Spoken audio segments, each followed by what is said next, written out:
On entendra d'abord, donc, je vais laisser la parole, mon collègue, le professeur d'histoire, Morité Camara, professeur en histoire de la relation internationale de l'université Alassane Ouattara, de Bouaké, en Côte d'Ivoire. Sa communication porte sur l'Afrique, la maison des Khalil ou le terrain de jeu des autres.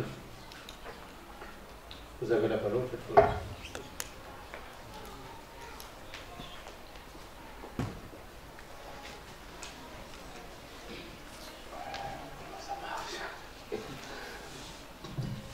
Merci beaucoup, professeur. Si je peux avoir l'aide d'un technicien, parce que je maîtrise ma communication qui est en PowerPoint.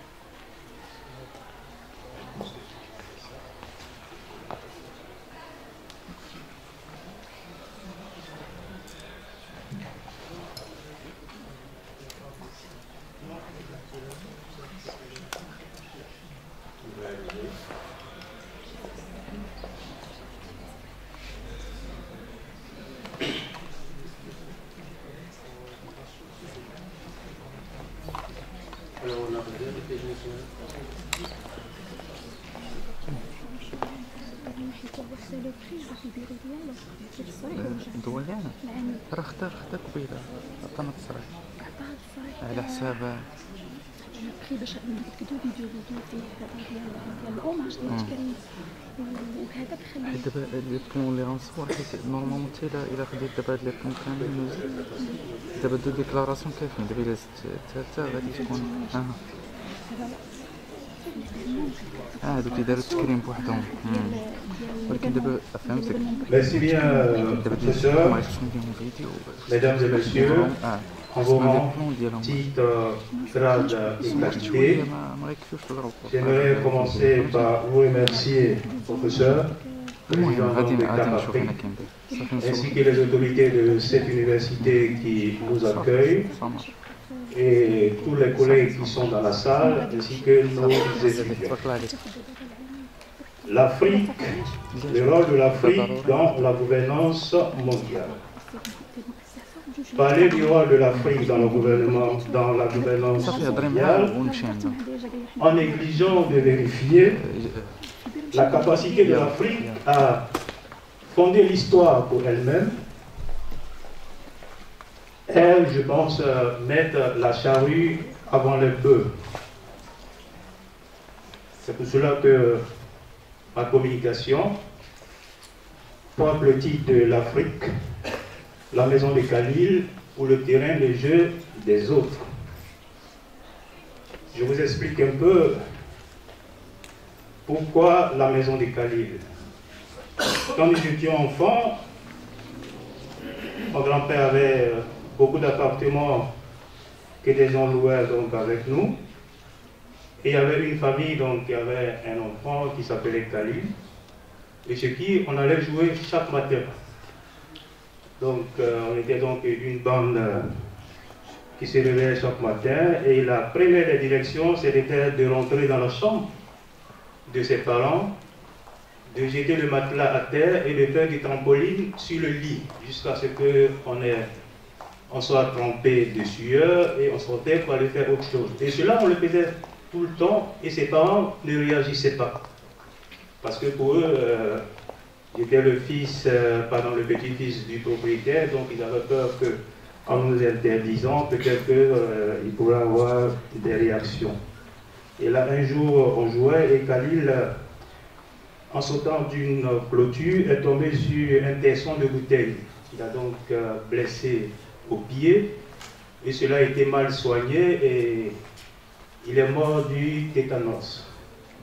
Et le jour de sa mort, parce que quand il était blessé, il ne venait plus jouer avec nous, mais ça ne nous empêchait pas chaque fois de venir dans leur maison pour jouer chaque matin. Et un matin, nous sommes venus, on nous a empêchés de rentrer. Et c'est après qu'on a compris que son corps était en fait au salon, et les gens faisaient des cérémonies pour son enterrement. C'est pour cela qu'on nous a empêchés de rentrer. Donc à chaque fois que je pense à cette histoire triste, je la mets en parallèle avec la situation de l'Afrique dans les relations internationales. C'est pour cela que j'ai intitulé ma communication « L'Afrique ou la maison de Khalil ou le terrain des jeux des autres ».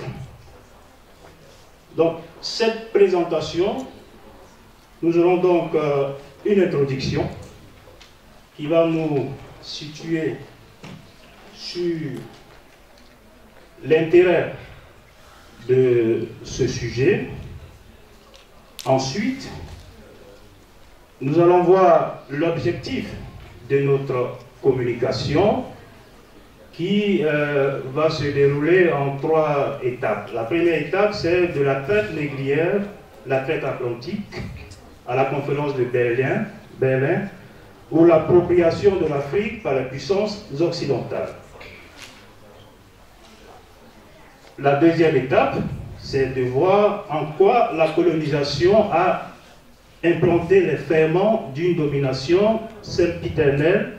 Et enfin, nous allons donc étudier la nouvelle génération d'Africains et ses exigences en termes de relations entre le continent et les autres, avant de faire donc une conclusion.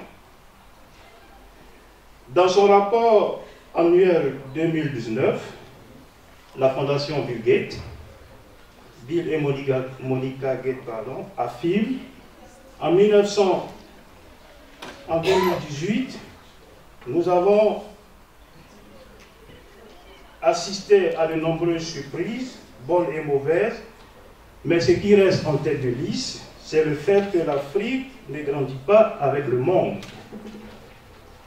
Et cela, malgré, je pense que depuis le matin, nous avons écouté des communications, malgré le fait que l'Afrique a tellement de possibilités en termes de ressources qu'elle pourrait transformer en levier diplomatique ou autre pour être un acteur essentiel des relations internationales. Mais tout cela n'a pas été fait. Donc l'intérêt, c'est d'inviter l'Afrique à grandir, non seulement avec le monde, mais à s'affirmer comme une entité géopolitique souveraine et ambitieuse.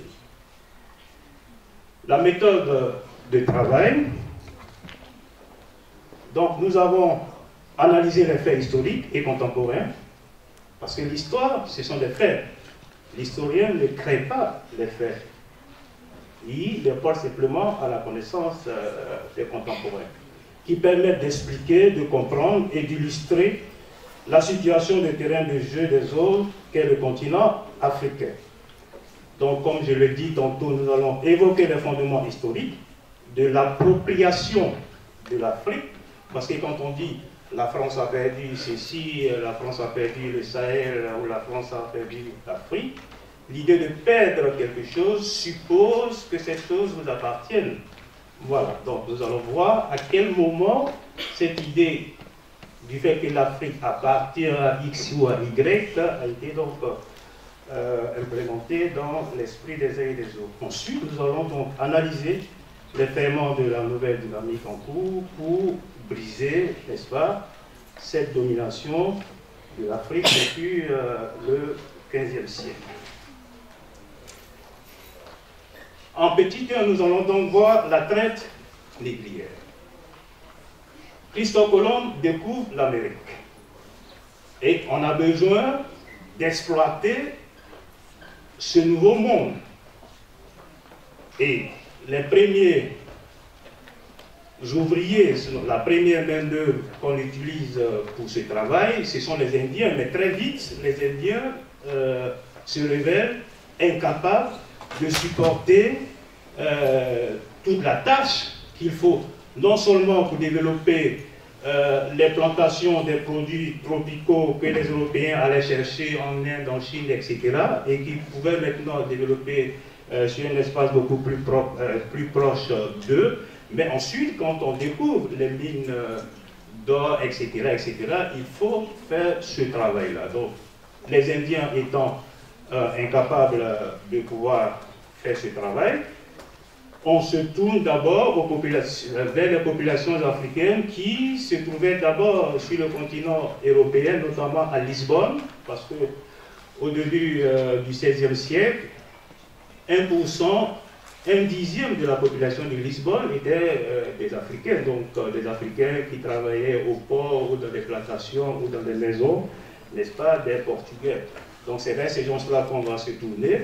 Et ensuite, quand ça ne suffira pas, parce que vu l'étendue du territoire américain et les ressources qu'il fallait donc exploiter, il fallait tenter le sucre, le cacao, pardon, le tabac, etc. On va donc se tourner vers la source où se trouvent les Africains pour pouvoir les amener de force. Et les Nations Unies nous indiquent qu'en 3 ou 4 siècles, c'est ainsi que plus de 20 millions d'Africains seront donc transportés de l'Afrique vers le continent américain pour aider justement les Européens à construire non seulement ce nouveau monde, mais également à s'enrichir. Donc vous voyez, ça c'est le premier élément concret de l'Afrique qui est le terrain de jeu des autres. Ils viennent en Afrique chercher les moyens pour construire le nouveau monde qu'ils ont découvert et également se construire eux-mêmes. Tout cela va se poursuivre jusqu'au XIXe siècle où la traite négrière sera abolie, mais également un élément important, nous allons avoir l'apparition d'une nouvelle puissance, c'est-à-dire les États-Unis, qui après la guerre de sécession apparaissent désormais comme une puissance assez équivalente aux puissances européennes. Et en 1823, le président Monroe ferme l'Amérique aux Européens. Il dit clairement ceci, et je vous cite cela: les Amériques ne sont plus ouvertes à la colonisation. Toute intervention européenne dans les affaires des Amériques serait perçue comme une menace pour la sécurité et la paix. Les États-Unis, en contrepartie, n'interviendront pas dans les affaires européennes. Voilà. Donc ça, c'est la doctrine Monroe. Donc les Européens qui, après avoir exploité les Africains dans la traite négrière, se voient donc fermer les portes de l'Afrique, donc vont se ruer sur les autres continents, notamment l'Afrique. Et c'est là l'intérêt du congrès de Berlin. Le congrès de Berlin également se tient pour régler des problèmes que les Européens ont entre eux, notamment la France et l'Allemagne, parce qu'il y avait des tensions entre les puissances européennes, et le chancelier Bismarck a eu peur que la compétition qui s'ouvrait entre les pays européens sur le continent africain ne puisse aggraver ces tensions. Donc il convoque à Berlin entre novembre 1884 et février 1885 une conférence pour établir des règles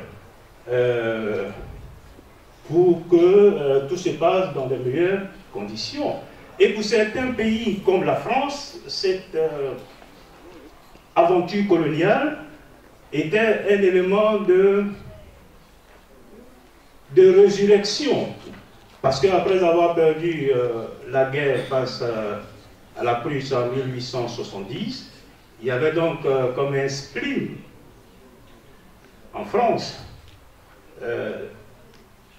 L'État français se refermait sur lui-même, et Jules Ferry, qui a été donc l'un des partisans les plus farouches de cette aventure coloniale, va donc tenir un discours qui va faire date dans l'histoire, en disant: est-ce le moment pour la France de se confiner dans la politique du coin de feu qui va identifier dans les siècles passés les peuples frappés de décadence, etc., etc. Donc pour lui, l'aventure coloniale, c'était une nouvelle manière pour la France de se réaffirmer en tant que puissance. Et c'est ce qui va être fait. Donc vous voyez, c'est encore un second élément de ce que l'Afrique permet aux autres de pouvoir régler leurs problèmes, leurs contradictions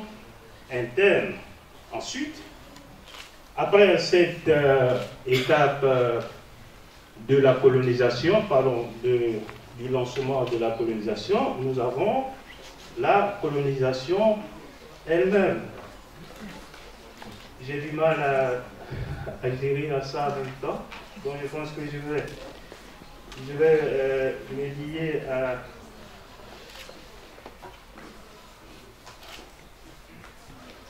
Voilà, donc la deuxième partie de ma communication, c'est donc la colonisation et les ferments de la domination sempiternelle de l'Afrique. Il faut dire qu'en 1939, au début donc de la Seconde Guerre mondiale, en Europe, beaucoup étaient convaincus que la colonisation allait durer encore 200 ou 300 ans. Au début de la Seconde Guerre mondiale. Donc, militairement, ces puissances donc, se sentaient donc, capables de se maintenir encore, l'ordre établi. Elles pouvaient également établir. Pourquoi elles ont pensé cela? Parce qu'elles avaient mis des éléments sur lesquels elles pouvaient se baser. D'abord, sur le plan économique, elles ont établi ce qu'on appelle le pacte colonial. C'est-à-dire, la colonie ne devait rien coûter aux métropoles, mais on devait mettre un modèle économique qui est basé donc sur l'économie de traite, avec l'exploitation de produits agricoles et la consommation des produits manufacturés. Donc c'est ce modèle-là qui va donc être mis en place, qui serait donc un élément assez fondamental de perpétuation, n'est-ce pas, de cette domination. Et jusqu'à aujourd'hui encore, c'est ce qui continue. Par exemple, nous, en Côte d'Ivoire, on continue encore à être premier producteur de cacao, etc., alors que la tablette de chocolat est plus chère à Abidjan que partout ailleurs dans le monde. Vous voyez, ça c'est une des contradictions et cela remonte à cela. Donc, on exploite sans merci les ressources des Africains, mais aussi les populations. Ils sont réquisitionnés par les meutes pour construire des infrastructures, pas pour elles, mais pour faciliter, n'est-ce pas, le transport de leurs matières premières de l'arrière-pays jusqu'au port pour que ces matières premières-là puissent rejoindre l'Europe. Donc ça, c'est le premier élément qui a été mis en place et qui continue jusqu'à aujourd'hui. Quand vous voyez l'économie, la structure de l'économie de tous les pays africains, c'est toujours pays exportateurs de produits et importateurs des produits manufacturés. La seconde dimension, celle peut-être dont on ne parle pas toujours, c'est la dimension psychologique de la colonisation. Donc, elle découle directement des prétentions civilisatrices que les puissances coloniales comme la Grande-Bretagne ont habillé leur intrusion dans les vies des populations africaines, et elles ont instillé dans le subconscient des Africains qu'ils sont des êtres inférieurs et que les civilisations ne vaut rien. Et voilà, les civilisations ne vaut rien. Donc l'homme africain est dépossédé de sa personnalité, et c'est ce que Octave Naouni, dans son livre Psychologie de la colonisation, qui est apparu en 1950, a appelé le complexe de la dépendance. Donc ils ont instillé dans notre esprit ce qu'on appelle le complexe de la dépendance. Voilà, donc nous n'avons plus confiance en nous. Nous pensons que tout ce qui vient d'ailleurs est mieux que ce que nous avons en nous, donc la légitime prétention que nous devons avoir par rapport à nos richesses, nous ne pouvons pas l'exprimer uniquement parce que nous-mêmes, nous ne croyons pas que nous avons le droit à nous comporter ainsi. Voilà. Donc, ensuite, cette dimension psychologique a été tellement instillée dans les esprits que les pères des indépendances africaines eux-mêmes ne croyaient pas. Parce que quand vous voyez jusqu'à la fin de la Seconde Guerre mondiale, les revendications des pères des indépendances, ce n'étaient pas des revendications d'émancipation ou d'indépendance, mais uniquement pour améliorer la vie des Africains. Et lorsque la situation internationale va rendre les indépendances, en guillemets, inéluctables, on peut dire donc que ces pères des indépendances ont été des opportunistes qui ont surfé sur la bonne vague, mais eux-mêmes, ils n'y croyaient pas. Je prends simplement deux exemples. Le premier exemple, c'est la communauté française, qui a été votée donc en 1958. Seule la Guinée a dit non, et elle a été indépendante automatiquement. Les 14 autres ont dit oui et ont continué avec la France. Mais lorsque en 1959, il était apparu que 1959-1960, quand les indépendances devenaient une nécessité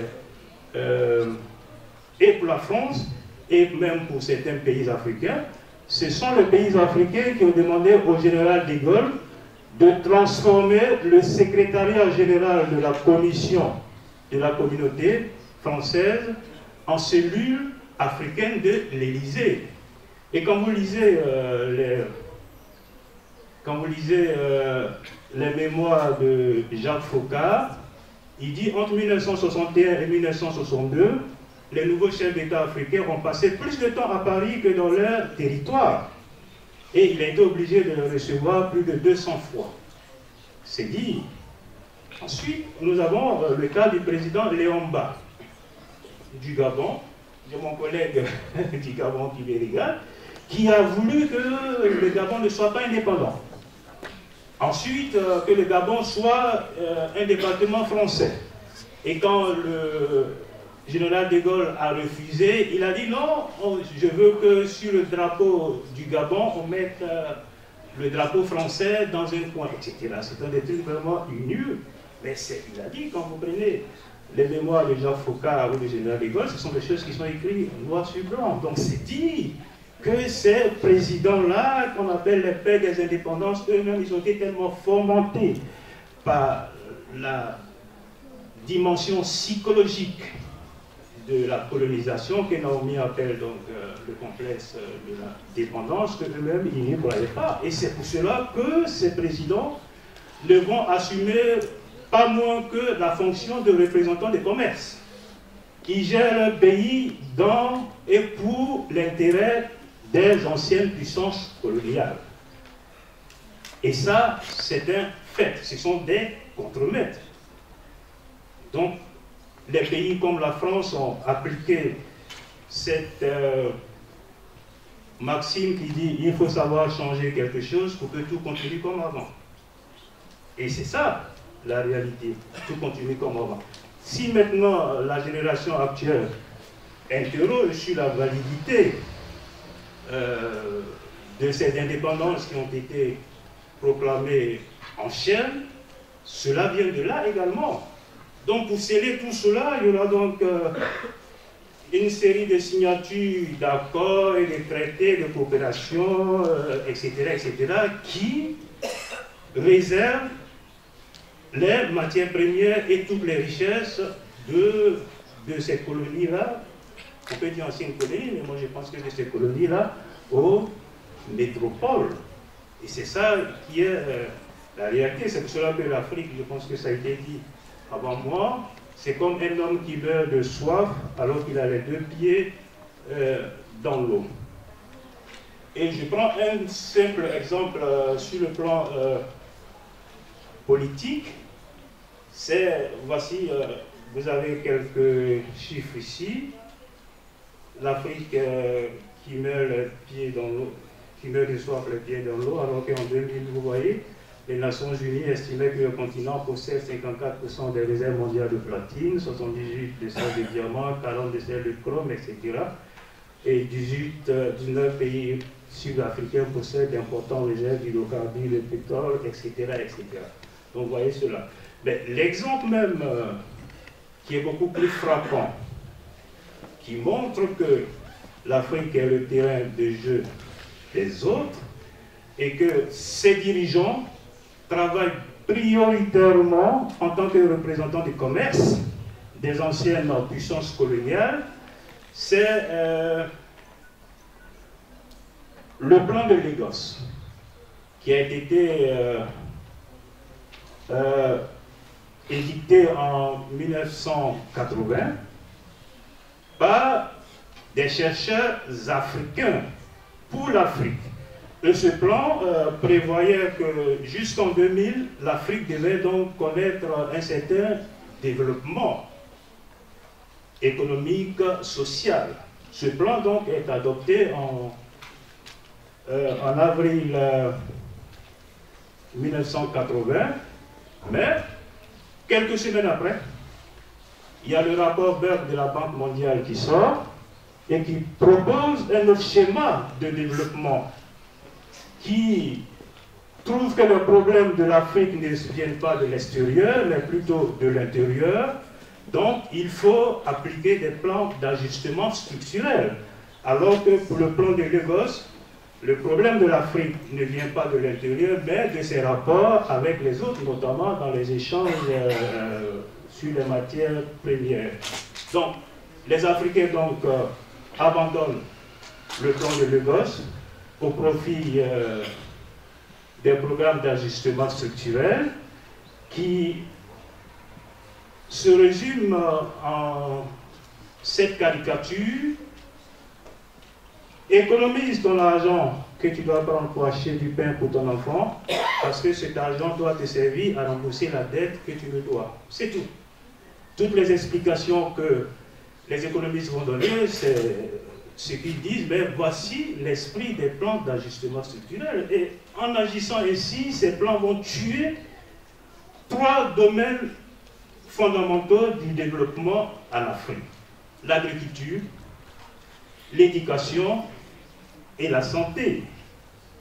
Chez nous, en Côte d'Ivoire, le président Houphouët-Boigny a signé ce plan en 1981 et c'est seulement en 1987 qu'il a informé le peuple que la Côte d'Ivoire était sous programme d'ajustement structurel parce qu'il en avait honte. Il a dit nous étions dans une crise financière et finalement ces plans d'ajustement ont transformé cela en crise économique. Donc voilà comment l'Afrique abandonne toujours ses propres intérêts pour servir ceux des autres. Parce que les Européens, les grandes puissances avaient besoin de cet argent. On les rembourse les dettes parce qu'il y a eu la crise pétrolière de 1973, il y a eu la révolution iranienne de 1979 qui a créé encore une crise pétrolière. Donc les grandes puissances industrielles étaient donc dans des possibilités. Mais tout cela, Dieu merci, et ça c'est le thème de la 3e partie, la jeunesse actuelle ne l'accepte pas. C'est une jeunesse qui ne veut pas vivre comme ses parents, comme ses grands-parents. Et quelqu'un l'a dit ici avant nous, aujourd'hui l'Afrique a 1,5 milliard habitants.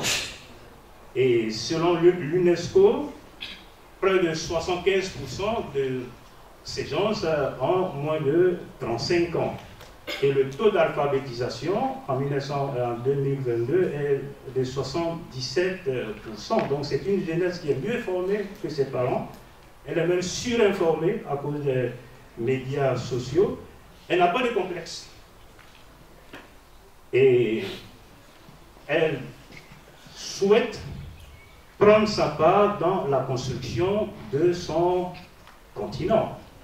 Bien sûr, ils le font de deux manières. Ceux qui manifestent et qui restent sur place pour tracasser le gouvernement, soit par des coups d'État. C'est pour cela qu'on ne fait pas l'apologie des coups d'État, mais quand je dis, j'ai fait un article où j'ai mis les coups d'État qui se passent maintenant, en parallèle avec la figure du tyran dans la Rome antique. Quand rien n'allait dans la société, on élisait un tyran pour mettre de l'ordre. Donc l'expression tyran n'avait pas forcément cette connotation péjorative que nous avons aujourd'hui. C'est pour cela que les coups d'État sont applaudis. Parce qu'elles sont faites par les jeunes, et ce sont les jeunes qui poussent ceux qui prennent le pouvoir à agir ainsi. Ça a été le cas au Mali, ça a été le cas au Burkina Faso, ça a été le cas au Niger. Et c'est ça. Donc c'est cette jeunesse-là qui veut vraiment essayer de pouvoir prendre sa vie et son destin en main. Et quels sont ces démons? Quels sont ces démons? Donc les jeunes deviennent donc les nouveaux fondateurs de l'histoire de l'Afrique. Quels sont ces démons? Un, la réelle indépendance et la souveraineté pour pouvoir définir pour soi ce qui est bon pour nous. Ça, c'est le premier élément. Le second élément que les jeunes demandent, c'est pour pouvoir maîtriser nos ressources. Pouvoir maîtriser nos ressources. Quelqu'un l'a dit, on ne peut pas vivre en vase clos parce que le monde est interconnecté, mais si nos ressources bénéficient à d'autres plus qu'à nous, à quoi donc sert donc le fait qu'on dise que c'est nous qui sommes les premiers producteurs du cacao, etc., etc. Et tous ces changements-là se passent dans un contexte géopolitique qui favorise ceux qui veulent tuer l'ancien ordre, où nous avons d'abord l'affaiblissement de ceux qui ont dirigé le monde depuis 5 siècles, c'est-à-dire le monde occidental, dans sa définition globale. Aujourd'hui, elle est surpassée par d'autres centres de pouvoir, notamment la Chine, notamment les BRICS. Et sur le continent africain, nous avons donc de nouveaux compétiteurs, je pense que ça a été également dit, comme la Chine, comme l'Inde, comme la Turquie, également qui viennent, avec de nouveaux modèles,